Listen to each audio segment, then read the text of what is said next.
Hello guys, welcome to our channel RP maths Gurukul. RP maths গুরুকুলে আজকে আমাদের second দিন, যেখানে আমরা আরআরবি এনটিপিসি সিবিটি 1কে কেন্দ্র করে ম্যাথস প্র্যাকটিস করছি। তো আমাদের শুধু উদ্দেশ্য ম্যাথস প্র্যাকটিস করা নয়, ম্যাথসের যে সমস্ত প্রশ্নগুলোতে তোমাদের পরীক্ষা লেগে প্রবলেম হবে সেই সমস্ত প্রশ্নগুলো তোমাদের সামনে তুলে ধরা। তো আমাদের সেট 1 অলরেডি তোমাদের 10টি অঙ্ক আমি সলভ করিয়েছি। আজকে আমরা সেট 2 নিয়ে আলোচনা করব।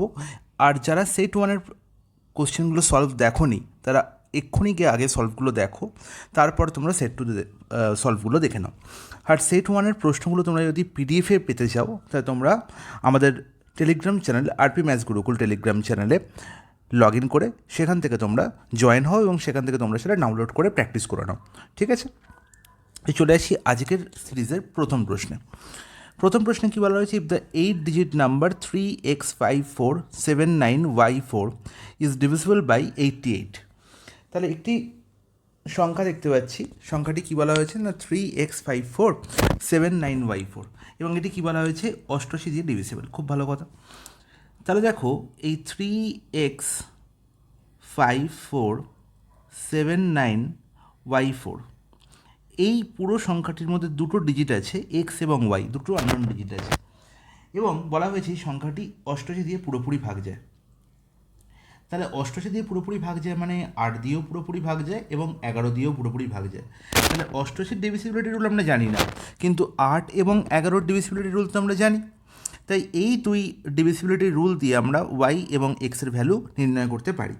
ঠিক আছে, এবং আরও একটি সংখ্যা বলেছে, সেটি হচ্ছে 425139z2। 425139z2, এখানে একটি আননোন ডিজিট, সেটি হচ্ছে জেড, এবং বলা হয়েছে এই পুরো সংখ্যাটি 9 দিয়ে পুরোপুরি ভাগ যায়, 9 দিয়ে। আর 9-এর ডিভিজিবিলিটি রুল আমরা জানি, যদি কোনো একটি সংখ্যার ডিজিটগুলির সাম 9 দিয়ে পুরোপুরি ভাগ যায় তাহলে সেই সংখ্যাটিও 9 দিয়ে পুরোপুরি ভাগ যাবে। তাহলে দেখি এখানে ডিজিটের সাম কত, যেখানে যেখানে 9 দেখতে পারবো সেখানে আমরা অলরেডি সেগুলোকে অমিট করে দেবো। দেখো এখানে 9 পড়ে আছে, 9কে অমিট করে দাও। 4 + 5 9, 9কে 9 হচ্ছে, অমিট করে দাও। বাকি পড়ে থাকে কে, 2 + 1 3, 3 6 আর 2 8। তাহলে 8 + z পড়ে থাকলো আমার এখানে ডিজিটের সাম। তাহলে এই জেডের ভ্যালু কী হলে না এই সংখ্যাটি 9 দিয়ে ভাগ যায়, তুমি বলবে দাদা জেডের ভ্যালু যদি আমি 1 বসিয়ে দিই, মিনিমাম 1 বসিয়ে দিই, তাহলেই আমি দেখতে পাচ্ছি 8 + 1 হয়ে যাচ্ছে কত, 9। তাহলে জেডের ভ্যালু আমার 1 হতে পারে, জেডের ভ্যালু আমার 1 হতে পারে, এবং জেডের ভ্যালু 1 হলে এই পুরো সংখ্যাটি 9 দিয়ে ভাগ হয়ে যাবে।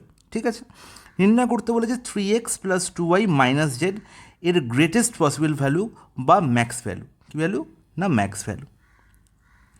আর ম্যাক্স ভ্যালু নির্ণয় করার জন্য আমায় দেখতে হবে যেখানে জেড কী আছে, মাইনাস আছে। তাহলে জেড যত কম হবে, জেডের ভ্যালু যত কম হবে 3x + 2y - জেডের ভ্যালু তত বেশি হবে, তাই তো। আর জেডের আমি দেখছি সবথেকে মিনিমাম মান কত না 1, তাহলে জেডের ভ্যালু আমি 1 পেয়েই গেছি। তাহলে এক্স আর ওয়াই এর ম্যাক্সিমাম যত ভ্যালু আমি পেতে পারবো তার ওপরই আমার এই 3x + 2y - জেডের greatest value depend করবে, তাই তো। তাহলে এবার দেখো না এই 3x5479y4 এই সংখ্যাটি 8 এবং 11 দিয়ে ভাগ যায়। তাহলে 8-এর ডিভিজিবিলিটি রুল কী বলে না এই পুরো সংখ্যাটির লাস্ট 3খানা ডিজিট দিয়ে যে সংখ্যাটি হবে সেটি যদি 8 দিয়ে পুরোপুরি ভাগ যায় তাহলে এই পুরো সংখ্যাটি 8 দিয়ে পুরোপুরি ভাগ যাবে। তাহলে লাস্ট 3টা ডিজিট দিয়ে কী নাম্বার তৈরি হচ্ছে না 9y4। তাহলে ওয়াইয়ের মিনিমাম ভ্যালু আমি যেখানে 0 বসাই তাহলেও দেখতে পাচ্ছি 90, মানে হচ্ছে 8 11 88 24, তার মানে পুরোপুরি 8 দিয়ে ভাগ যাচ্ছে, তার মানে ওয়াই ভ্যালু 0 হতে পারে, কিন্তু আমার ম্যাক্সিমাম ভ্যালু নিতে হবে।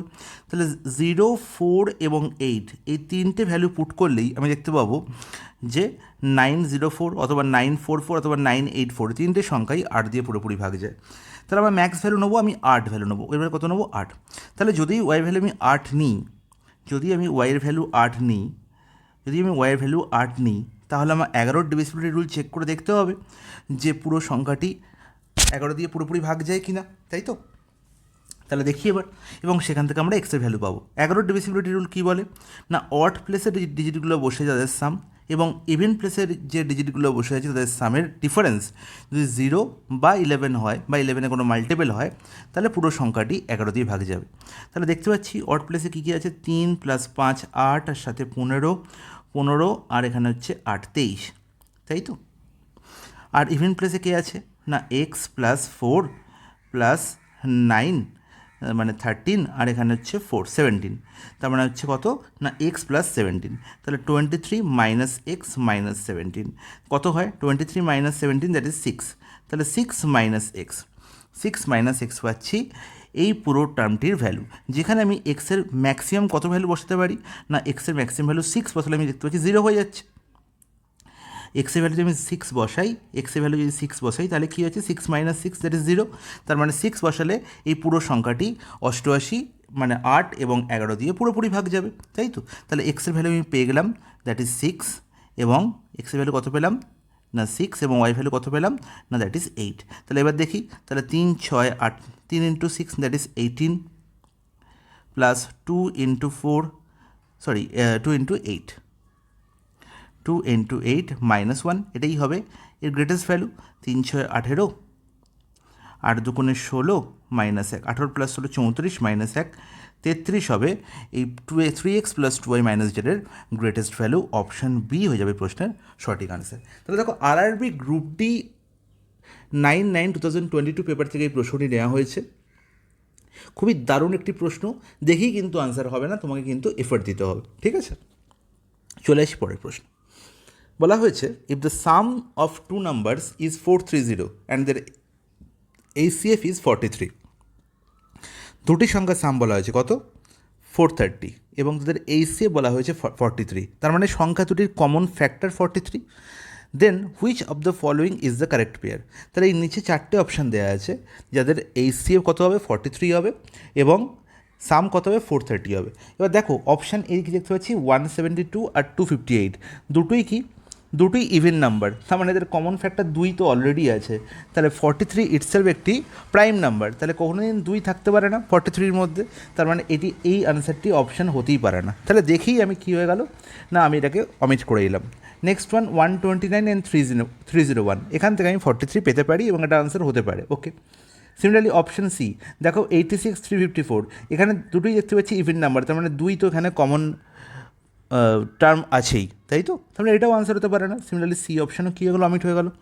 ডি অপশানে তুমি দুটোই সমান 215 অ্যান্ড 215, এদের সাম 430 বাট এদের এইচসিএফ কি 43, কখনোই নয়, এদের এইচসিএফ কত 215, দুটোই তো সেম টার্ম, তার মানে এটাও আনসার হতে পারে না। তাহলে একমাত্র বেরোলো অপশান বি, যেটি হচ্ছে কারেক্ট আনসার। তাহলে কিছু করার দরকারই নেই, জাস্ট আমাদের কমন সেন্স থেকে আমি এই প্রশ্নের সলিউশন করতে পারি। যদি করতে হয় এবার দেখে নাও, দেখো 129 তার মানে 43 ইন্টু 3, আর 301 দ্যাট ইজ 43 ইন্টু 7, তার মানে দেখতে পাচ্ছি 43 এদের এইচসিএফ এবং এদের সামও কত 430, তার মানে অপশান বি হবে প্রশ্নের সঠিক আনসার। দেখি প্রশ্নের সমাধান হয়ে যাবে জাস্ট সেকেন্ডে। Next question that is 3, a man plants 21,025 mangoes trees in his garden in such a way that there are as many rows as there are mango trees in each row. তার মানে যদি XT আমার কাছে rho থাকে, তাহলে প্রত্যেকটা রোয়ে আমার XT করে কি আছে না ম্যাঙ্গো ট্রি আছে। তাহলে টোটাল কতগুলোর ম্যাঙ্গো ট্রি আছে না x into x that is x স্কোয়ারটি ম্যাঙ্গো ট্রি আছে, তাই তো। আর এই এক্স স্কোয়ারের ভ্যালু কত বলা হয়েছে 21025। এবার বলো তাহলে এক্সের ভ্যালু আমি কী করে পাবো না জাস্ট এর বর্গমূল করে। এবার বর্গমূল করার জন্য কি আমি সেই পুরনো প্রসেস ফিরে যাব না, আমি জাস্ট দেখবো এই 21025 এর লাস্ট দুটো টার্ম কী আছে 25, আর 25-এর ইউনিট ডিজিট কত 5, তাহলে 5 তো একমাত্র কার না 5-এর স্কোয়ার করেই পাওয়া যেতে পারে, তাই তো। তাহলে 5 থেকে আমি কী পেতে পারি না 5ই পেতে পারি। কোন কোন সংখ্যার স্কোয়ার করলে আমি তার ইউনিট ডিজিট 5 পাই না 5-এর, তাই তো। আর তো কোনো সংখ্যা নেই, তাহলে 5 পেয়ে গেলাম এখান থেকে। এবার 210, এবার বলো 210 কার স্কোয়ারের কাছাকাছি, তার মানে কি আমি যদি 13 স্কোয়ার নিই কত হবো 169, 14 স্কোয়ার কত গো না 196, আর 15 স্কোয়ার কত না 225। তাহলে এই 210 কার কার রেঞ্জের মধ্যে পড়ছে? না 14 স্কোয়ার থেকে 15 স্কোয়ারের মধ্যে। 14 স্কোয়ার থেকে 15 স্কোয়ারের মধ্যে হচ্ছে 210। তার মানে যার মধ্যে পড়বে, যার থেকে শুরু, 14 থেকে শুরু হচ্ছে, তাহলে 14 রেঞ্জে এটা পড়বে। কার রেঞ্জের মধ্যে? 14 রেঞ্জে। তাহলে আমি জাস্ট 14 লিখে দেবো। তার মানে 145 স্কোয়ার হচ্ছে কি না 21025। তাহলে মানে এর আনসার কী হবে না 145। অপশান সি হবে প্রশ্নের সঠিক সমাধান। তাহলে বোঝা গেল কী করে কত সহজে, যদি আমার লাস্ট ডিজিট 25 থাকে, কত সহজে আমি সেই সংখ্যার বর্গমূল করতে পারি। তো আশা করি প্রত্যেকে বুঝতে পেরেছ। চলে যাই নেক্সট প্রশ্ন। 1 + tan 15 degree into cot 75 degree is equal to. আচ্ছা, এই প্রশ্নটির সমাধানও আমরা দেখি করতে পারি যদি আমাদের মনে থাকে যে দাদা sec square theta minus tan square থিটার ভ্যালু কী হয়। sec square theta minus tan square theta is equal to 1 হয়। তার মানে আমরা বলতে পারি যে 1 + tan square theta is equal to কত না 1 + tan square theta is equal to sec square theta আমরা বলতে পারি। যদি না বলতে পারি তাহলে জানবো আমাদের ট্রিগোনোমেট্রি কনসেপ্ট পুরোপুরি ক্লিয়ার নয়। তাহলে 1 + tan square theta is equal to কি sec স্কোয়ার থিটা, একদম বেসিক ফর্মুলা। তাহলে এখানে দেখো তো এই 1 + tan 15 ইন্টু cot 75, একে কি আমরা 1 + tan স্কোয়ার থিটা লিখতে পারি? তুমি বলবে কী করে লিখতে পারি, এখানে তো 75, এখানে 15, দুটো তো এক অ্যাঙ্গেল নয়। কিন্তু দেখো 15 আর 75-এর যোগফল কত? 15 যোগফল কিন্তু 90।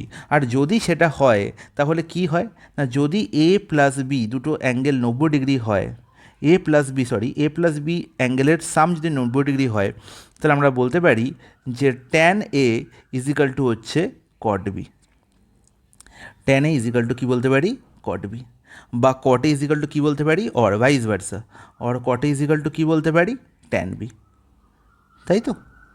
তাহলে দেখো এখানে 15 আর 75, তাহলে 15 75 হচ্ছে কত? 15 যোগফল কত? 90। তার মানে কি 15কে a আর 75কে যদি b ধরে নিই, তাহলে আমি বলতে পারি যে cot 75 ইজ ইকাল টু কি? tan 15, tan 15 degree. তাহলে 1 + tan 15 degree into tan 15 degree, তার মানে আমি ডাইরেক্ট বলতে পারি যে 1 + tan স্কোয়ার 15 ডিগ্রি।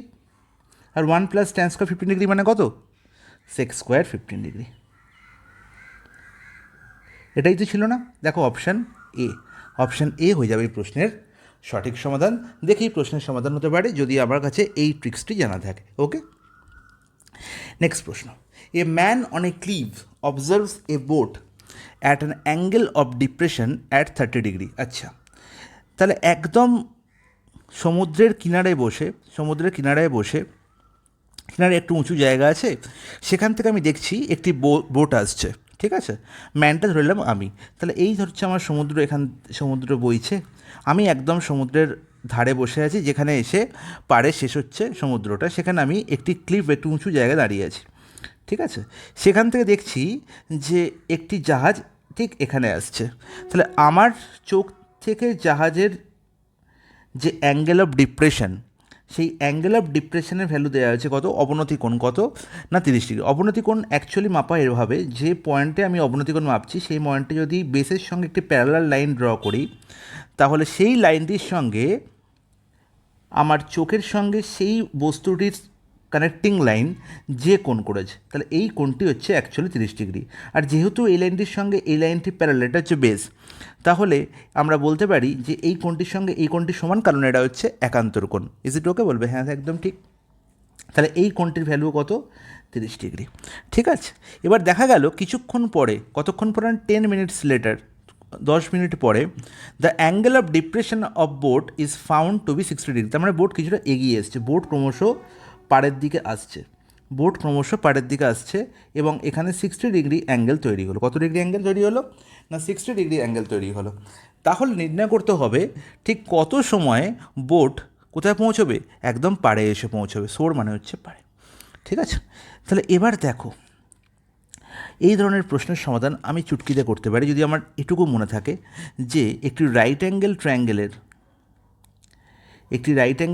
মধ্যে এরকম হয় যে এই অ্যাঙ্গেলটির ভ্যালু 30 ডিগ্রি, তার মানে অবভিয়াসলি এই অ্যাঙ্গেলটির ভ্যালু কত হবে? 60 ডিগ্রি হবে। এটি 90 ডিগ্রি। ঠিক আছে, 30 ডিগ্রির অপোজিট সাইডের লেন্থ যদি এক্স হয়, মনে রাখবো 60 ডিগ্রির অপোজিট সাইডের লেন্থ হবে কত? x√3, এবং 90-র অপোজিটের লেন্থ মানে হচ্ছে অতিভুজের লেন্থ হবে কত না 2x। অতিভুজের লেন্থ কত হবে? 2x। তার মানে এদের রেশিও কত হবে না রেশিও হবে 1:2 √3:2, যেখানে 1 কাকে রিপ্রেজেন্ট করবে পারপেন্ডিকুলারকে, √3 কাকে রিপ্রেজেন্ট করবে বেসকে, এবং 2 কাকে রিপ্রেজেন্ট করবে হাইপোটেনিউসকে। ঠিক আছে, এটি তোমাদের খুব ভালো করে মনে রাখতে হবে, দারুণ একটি কনসেপ্ট। তাহলে সিমিলারলি আমি ধরলাম যে আমার হাইট মানে ক্লিপটির হাইট, যেখানে আমি উঠে বসে আছি, তার হাইট হচ্ছে এইচ।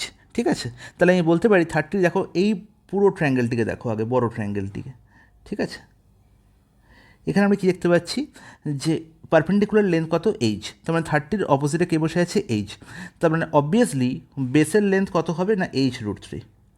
তার মানে এখন জাস্ট যখন দেখছিলাম 30 ডিগ্রি অবনতি কোণে, তখন একদম শোর থেকে মানে পার থেকে নৌকাটি H√3 ডিস্টেন্সে ছিল, H√3 ইউনিট ডিস্টেন্সে ছিল।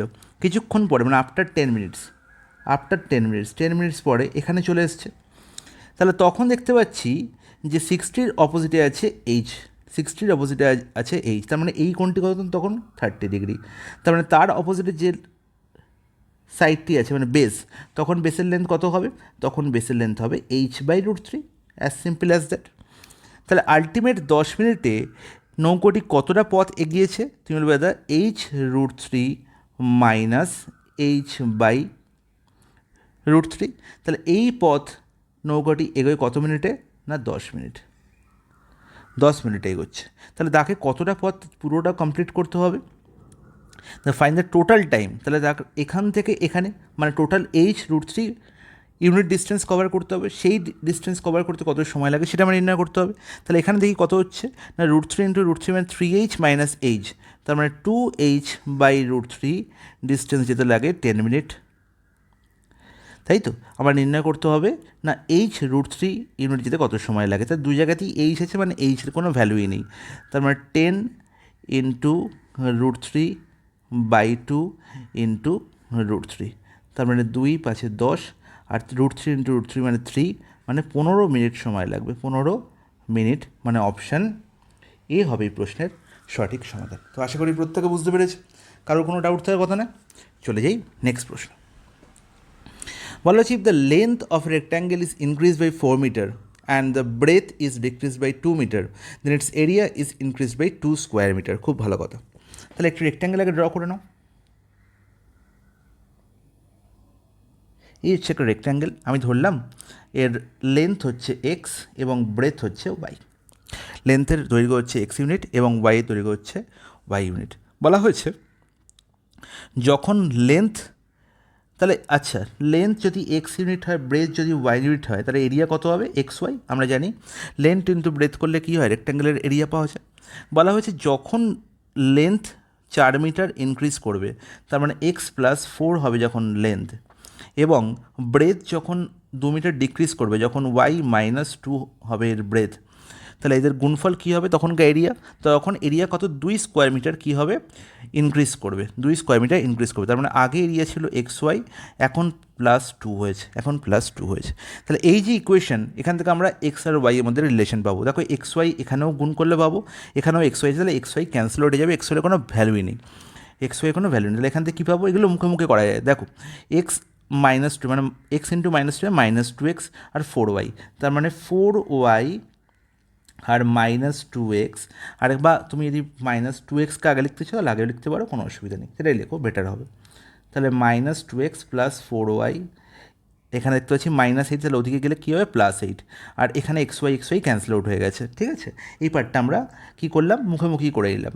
তাহলে এই পার্টটা লিখে সময় নষ্ট করার কোনো মানেই হয় না। তাহলে 8 + 2 হয়ে গেল কত 10, তাহলে x এখান থেকে লিখতে পারি যে -x প্লাস কত না -x + y = কত, সরি -x + 2y = কত 5। ঠিক আছে, সিমিলারলি নেক্সট স্টেটমেন্ট থেকে আমরা কী দেখতে পাচ্ছি, if the length decrease by 3 metre, তার মানে লেন্থ যদি ডিক্রিজ হয় 3 মিটার, মানে x-3 যদি হয়, ঠিক আছে, এবং যদি ব্রেথ ইনক্রিজ করে 5 মিটার, তার মানে যদি y+5 যদি আমার ব্রেথ হয়ে যায়, তাহলে কি হচ্ছে না এরিয়া 23 স্কোয়ার মিটার ইনক্রিজ করে যাচ্ছে। খুব ভালো কথা, তাহলে XY + 23 হয়ে যাচ্ছে এখন আমার এরিয়া। তাহলে এখানেও দেখো সিমিলারলি XY ক্যান্সেল আউট হয়ে যাবে, তাহলে এখান থেকে কত পাবো 5x পাবো, -3y পাবো, আর এখানে -15 ওপরে গেলে কী হবে +15, তাহলে 23 + 15 দ্যাট ইজ 38, 23 + 15 দ্যাট ইজ 38, তাহলে 5x minus 3y is equal to কত 38। আর এখানে দেখো মাইনাস এক্স প্লাস 2y ছিল, তাহলে এখানে যে 5 দিয়ে গুণ করে নিই, তাহলে minus 5x plus 10y is equal to কত 25। আর এখানে দেখতে পাচ্ছি 5x minus 3y is equal two 38, তাহলে যোগ করলে দেখো আমি দেখতে পাচ্ছি 5x ক্যান্সেল আউট হয়ে গেল। আর এখানে কী পাচ্ছি 10y minus 3y that is 7y is equal two কত 63। তাহলে y এর ভ্যালু কত পেয়ে গেল, না y এর ভ্যালু পেয়ে গেলাম 9। তাহলে y এর ভ্যালু যদি 9 হয়, y এর ভ্যালু যদি 9 হয়, x এর ভ্যালু কত হবে? তাহলে আমি দেখতে পেয়েছিলাম কি, না দেখো এখানে দেখতে পাচ্ছিলাম মাইনাস এক্স প্লাস 2y সমান 5, এখানে বসিয়ে দাও। তাহলে y ভ্যালু যদি 9 হয়, 9 দুগুণে 18, 18 আর এখানে হচ্ছে 5, তার মানে হচ্ছে 13, তার মানে এক্সের ভ্যালু কত হলো 13, এক্স ভ্যালু কত পেয়ে গেলাম, না 13 পেয়ে গেলাম।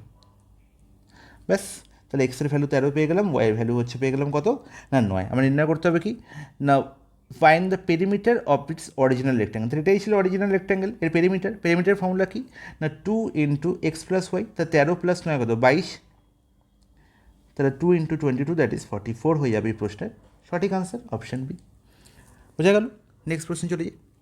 কোশ্চেন নাম্বার 7-এ কী বলা হয়েছে, when two transversal intersect three parallel lines and the ratio of the intercepts formed by the first transversal is 3:4, then find the ratio of the intercepts formed by the second transversal.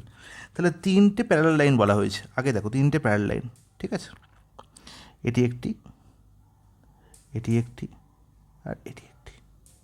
এই তিনটে parallel লাইনকে দুটি transversal কী করেছে, কাট করেছে। এই হচ্ছে first transversal ধরলাম, ঠিক আছে। ইন্টারসেপ্ট বলতে কোন পার্টটুকুকে বোঝায়, এই পার্টটুকু, মানে দুটো প্যারালাল লাইনের মধ্যেখানের যে ডিস্টেন্স, যে গ্যাপ। ধরলাম এখানে দুটি ইন্টারসেপ্টের লেন্থের মধ্যে রেশিও বলা হয়েছে কত 3:4, তাহলে এই পার্টটুকু 3 হলে এই পার্টটুকু 4। তাহলে বলা হয়েছে এখানে যদি আরেকটি ট্রান্সভার্সাল আমি ড্র করি, তাহলে সেখানে যে ইন্টারসেপ্ট ফর্ম করবে সেই ইন্টারসেপ্টের রেশিও কী হবে, সেই ইন্টারসেপ্টের লেন্থের রেশিও কী হবে। সবসময় মনে রাখবো যে তিনটে প্যারালাল লাইন বা চারটে প্যারালাল লাইন থাকুক না কেন, বা এন সংখ্যক প্যারালাল লাইন থাকুক না কেন, ইন্টারসেপ্টের মধ্যে যে রেশিও, প্রত্যেকটা ট্রান্সভার্সালের ক্ষেত্রে এই রেশিও কিন্তু মেনটেন করবে। প্রত্যেকটা ট্রান্সভার্সাল সেম রেশিওতেই কিন্তু প্যারালাল লাইনগুলোকে কাট করবে, ঠিক আছে। এখানে যদি লাইনগুলো প্যারালাল না হতো, তাহলে কিন্তু ইন্টারসেপ্টের কী হতো, না রেশিও চেঞ্জ হতো। যেহেতু এটা প্যারালাল, তাই ইন্টারসেপ্টের রেশিও কিন্তু সবসময় একই থাকবে। তার মানে এখানেও আমরা দেখব না 3:4 অনুপাতেই কী করবে, না ইন্টারসেপ্ট করবে, ঠিক আছে। এটি একটি বেসিক পার্ট, আমরা যখন প্যারালাল লাইন জিওমেট্রি পোর্শনে শিখেছিলাম। আচ্ছা, এই প্যারালাল লাইনের ওপর আমরা অলরেডি আমাদের চ্যানেলে একটি ক্লাস সেপারেটলি করানো হয়েছে, ঠিক আছে। সেখানে শুধু প্যারালাল লাইনের ওপরই ক্লাস করানো হয়েছে, একদম জিওমেট্রি বেসিক থেকে ক্লাস করানো হচ্ছে। জিওমেট্রি প্লেলিস্টে গিয়ে তোমরা এই ক্লাসটি দেখে নেবে এবং সেখানে তোমাদের এই কনসেপ্টটি ক্লিয়ার হয়ে যাবে, ঠিক আছে। তাহলে দেখি আমি প্রশ্নের আনসার টিক করতে পারি, অপশান সি হবে এই প্রশ্নের সঠিক আনসার। তাহলে রেশিও কী হবে, না 3:4। নেক্সট প্রশ্ন, x² plus 2x plus 9 is equal two x-2 into x-3। আচ্ছা, তাহলে এই যে ইকুয়েশনটি, এই যে ইকুয়েশনটা আমার এখানে বলা হয়েছে, সেই ইকুয়েশনটি দেন দ্য রেজাল্টেন্ট ইকুয়েশন কী ধরনের ইকুয়েশন, এটা কিউবিক পলিনোমিয়াল, না কোয়াড্রেটিক ইকুয়েশন, না নাকি কিউবিক ইকুয়েশন, নাকি কোয়াড্রেটিক ইকুয়েশন। ওকে, আচ্ছা দেখি একটু সলভ করে। ইকুয়েশনটি কী বলা হয়েছে, x² plus 2x plus 9 is equal two x-2 into x-3। তাহলে দেখো বোথ সাইডই দেখতে পাচ্ছি x² আছে, তার মানে x² তো আমার এখানে কী হয়ে যাবে, অমিট হয়ে যাবে। তাহলে চোখে দেখি আমি বলতে পারবো যে এই ইকুয়েশনটিতে x² পার্ট নেই, খালি এক্সের সর্বোচ্চ মান যেটি, সর্বোচ্চ পাওয়ার যেটি অবস্থান সেটি হচ্ছে 1। তার মানে এখানে শুধু এক্স দিয়েই আমি একটি ইকুয়েশন পাবো, এক্স দিয়েই, ঠিক আছে। তাহলে যেহেতু এক্সের সর্বোচ্চ পাওয়ার 1, এক্সের সর্বোচ্চ পাওয়ার 1, তাহলে এখানে যে ইকুয়েশনটি ফর্ম করবে সেই ইকুয়েশনটিকে আমি কী বলতে পারবো, সেই ইকুয়েশনটিকে আমি বলতে পারবো লিনিয়ার ইকুয়েশন, ঠিক আছে। সেটা কখনোই কোয়াড্রেটিক ইকুয়েশন নয়, সেটা কখনোই কিউবিক ইকুয়েশন নয়, সেটা কখনোই কিউবিক পলিনোমিয়াল না, ঠিক আছে। তাহলে এটি একটি লিনিয়ার ইকুয়েশন। কি ইকুয়েশন, না লিনিয়ার ইকুয়েশন। একবার এখানে সলিউশন করে নিই, x² plus 2x plus 9, sorry guys, দেখো সলিউশন করলে কী পাবো, না x² plus 2x plus 9 is equal two x square, এখানে দেখতে পাচ্ছি -2x -3x মানে -5x, আর তোমার হচ্ছে +6, ঠিক আছে।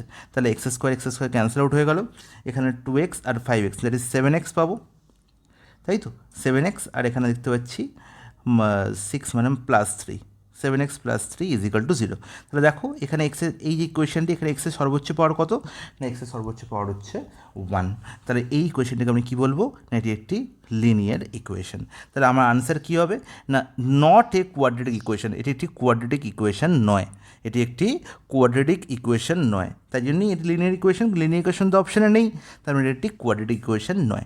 অপশান বি হবে এই প্রশ্নের সঠিক সমাধান। নেক্সট প্রশ্ন বলা হয়েছে ইফ 9:12 সমানুপাতিক 12:x, তাহলে দেখতে পাচ্ছি এটি একটি কী আছে না, একটি সমানুপাতিক আছে, এবং এখান থেকে আমার এক্সের ভ্যালু বার করতে পারি। তাহলে এক্স হচ্ছে কি, এখানে প্রপোর্শনে এক্স হচ্ছে কি না, ফোর্থ প্রপোর্শন, এক্স হচ্ছে ফোর্থ টার্ম বা ফোর্থ প্রপোর্শন।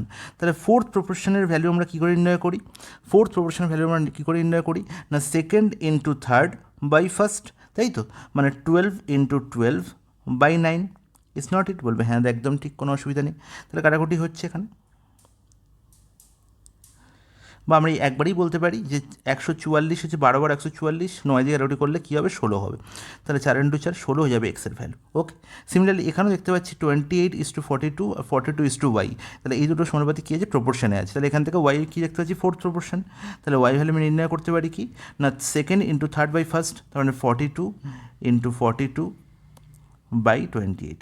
7 দিয়ে কাটাকুটি যাচ্ছে, 7 × 4 = 28, আর এখানে 7 × 6 = 42, আর 4কে দিয়ে কাটাকুটি যাচ্ছে কি না, 4 দিয়ে কাটাকুটি যাচ্ছে না, এখানে দেখতে পাচ্ছি 21, 2কে দিয়ে 2, আচ্ছা 2 দিয়ে এখানে 3 কাটাকুটি চলে যাচ্ছে, তাহলে 21 × 3 কত 63, 21 × 3 কত 63। তাহলে এক্স আর ওয়াই এখানে কি 2x + y, তাহলে 2x মানে হচ্ছে কত 32, 2x + y ভ্যালু নির্ণয় করছি কত না, 2x কত হবে 2 × 16, 32 প্লাস কত 63। তাহলে দেখতে পাচ্ছি আমি ইউনিট ডিজিট কত হবে 5, যোগ করার পুরো দরকারও নেই, 95 হবে এই প্রশ্নের সঠিক আনসার। ঠিক আছে, 95 এই প্রশ্নের সঠিক আনসার। নেক্সট প্রশ্নে চলে যাই, লাস্ট প্রশ্ন 10। বলা হয়েছে A B and C started a business, they started for 6 months 12 months and 14 months respectively. আচ্ছা, তাহলে এ বি আর সি তিনজনে মিলে বিজনেস স্টার্ট করেছে, ঠিক আছে। এর টাকা দেখতে পাচ্ছি 6 মাসের জন্য খেটেছে, বি এর টাকা 12 মাসের জন্য, আর সি এর টাকা 14 মাসের জন্য। ওকে, বলা হচ্ছে if their profit is in the ratio 5:4:7, okay, in the ratio of their respective investment is, তাহলে ইনভেস্টমেন্ট আমাকে নির্ণয় করতে হবে। তাহলে ধরলাম এ এর ইনভেস্টমেন্ট হচ্ছে এক্স, বি এর ইনভেস্টমেন্ট ওয়াই, আর সি এর ইনভেস্টমেন্ট জেড, ঠিক আছে। তাহলে এর ইনভেস্টমেন্ট কতদিনের জন্য ছিল বাবা, এর ইনভেস্টমেন্ট ছিল আমার কতদিনের জন্য না 6 মাসের জন্য, বি এর ইনভেস্টমেন্ট কতদিনের জন্য 12 দিনের জন্য, আর সি এর ইনভেস্টমেন্ট 14 দিনের জন্য। ইটস নট ইট বলবে, হ্যাঁ একদম ঠিক। আর আমরা জানি যে ইনভেস্টমেন্টের সঙ্গে টাইম গুণ করি আমরা কী পাই, প্রফিট পাই, তাই তো। প্রফিট সমান কি সবসময় মনে রাখবো, প্রফিট সমান কী করে পাবো না, ইনভেস্টমেন্ট ইনটু টাইম করে, ইনভেস্টমেন্ট ইনটু টাইম করে, এটাই হচ্ছে পার্টনারশিপ বিজনেসের মেন ফর্মুলা, ঠিক আছে। এটি খুব ভালো করে মনে রাখতে হবে।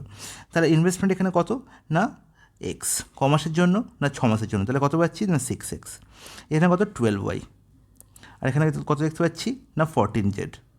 ওকে, তাহলে এটাই হচ্ছে কি না প্রফিট, আর এই প্রফিট রেশিও কত বলা আছে 5:4:7, তার আমি বলতে পারি 6x সমান হচ্ছে কত 5, 12y = কত না 4, আর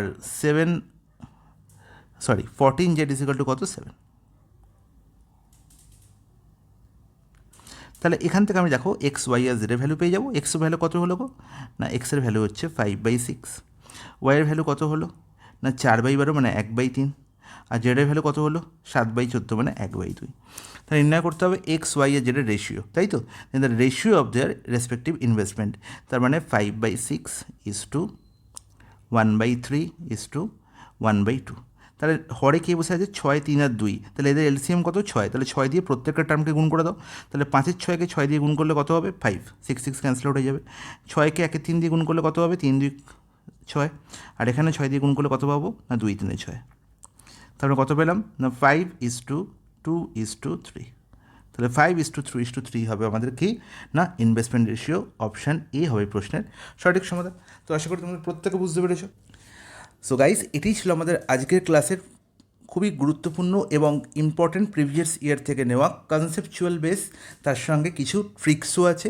তো সব মিলিয়ে একদম খুবই ইম্পর্ট্যান্ট 10টি প্রশ্নের সমাধান। ঠিক আছে, তো নেক্সট ক্লাসে আমরা এরকমই আরও 10টি প্রশ্ন নিয়ে আসবো, যেগুলো তোমাদের পরীক্ষা হলে না দেখে গেলে তোমরা কিন্তু অনেক সমস্যার সম্মুখীন হতে পারবে। ওকে, তো এর সঙ্গে আমাদের জিওমেট্রি ক্লাস যেরকম চলছে সেটা চলবেই। ঠিক আছে, তোমরা প্লেলিস্টের দিকে দেখো এবং প্রত্যেকটা ক্লাস কিন্তু অ্যাটেন্টিভলি করো। ওকে, আজকের ক্লাসের পিডিএফ তোমরা কোথা থেকে পেয়ে যাবে না, আমাদের টেলিগ্রাম চ্যানেল থেকে। সেখানে তোমরা জয়েন করবে, সেখানে তোমরা পিডিএফ ডাউনলোড করবে এবং নিজেরা ঘরে একবার ট্রাই করবে, প্র্যাকটিস করবে, তারপরে কিন্তু আমার সলিউশন দেবে। ওকে, গুড বাই।